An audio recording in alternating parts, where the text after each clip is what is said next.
kalabaw ang ating pambansang hayop.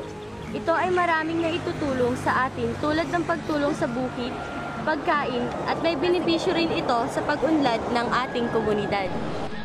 Ako po si Cristel Reyes, ang inyong makakasama sa pagtuklas ng mga benepisyo na nakukuha natin sa mga kalabaw. Ito ang Philippine Carabao Center Main Facility. Ito ay isa sa mga ahensya na nakakatulong sa pag-unlad ng ating bansa. Halina't alamin ang mga pamamaraan ng PCC sa ating pag-unlad. Ang Philippine Carabao Center at CLSU Dairy Farm sa Nueva Ecija ay isa sa 13 ahensya ng PCC sa buong bansa. Ngayon, makakapanayam natin ang Assistant Farm Manager ng PCC at CLSU Dairy Farm na si Miss Renalyn Marcoso. Ma'am, ano po ba masasabi niyo sa mga naisagawang proyekto ng PCC sa ating syudad at bansa? Okay.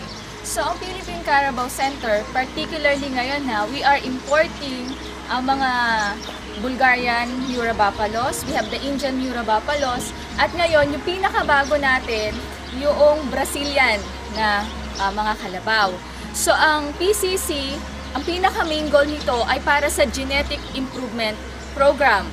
Ang ating kalabaw, alam naman natin yung native, so particular kayo sa mga native na kalabaw, sila ay nagagatas lamang ng isa at kalahating litro ng gatas. So itong mga imported na buffalo na to, umaabot to hanggang 12 liters per day.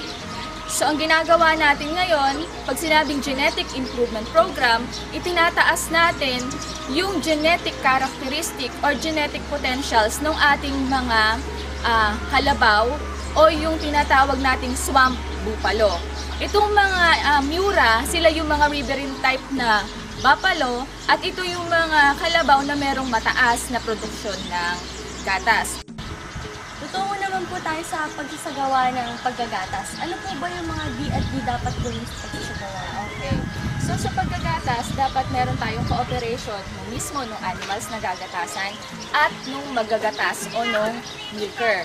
Yung ating mga gatasang kalabaw, hindi yan maggagatas kung hindi maganda yung paraan ng mga milker natin. So kailangan muna i-stimulate natin sila at kailangan hugasan o linisin o paliguan yung kalabaw.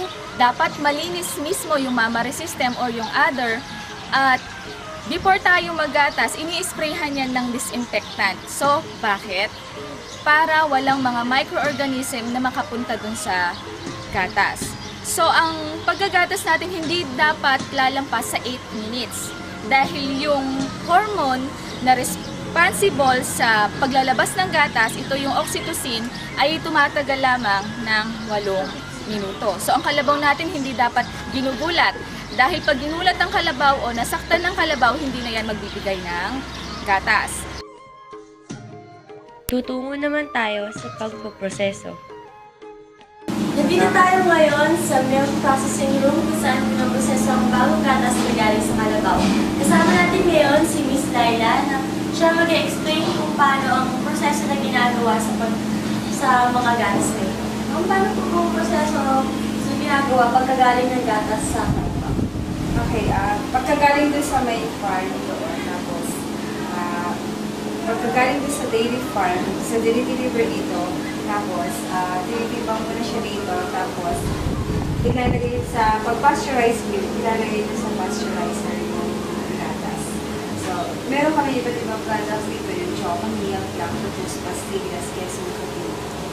So, yun na aming pinaprocess sa buong maghapon. So, yun. Ang pagluluto ng pasteurized milk, ilalagay na namin sa pasteurizer. After nun, papasteurize siya na 7 to 8 days. Pagkaluto nun, ipapalamig sa palamigan.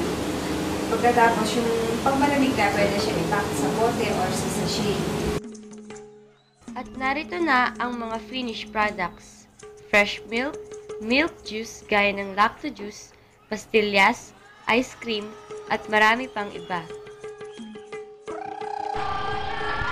Natunghayan natin ang mga benepisyo na nagagawa ng mga kalabaw. Sana patuloy ang proyekto ng PCC. Dahil simple man ang dating ng mga nilalang gaya ng ating pambansang hayop, abot langit naman ang biyaya ang ating natatamo.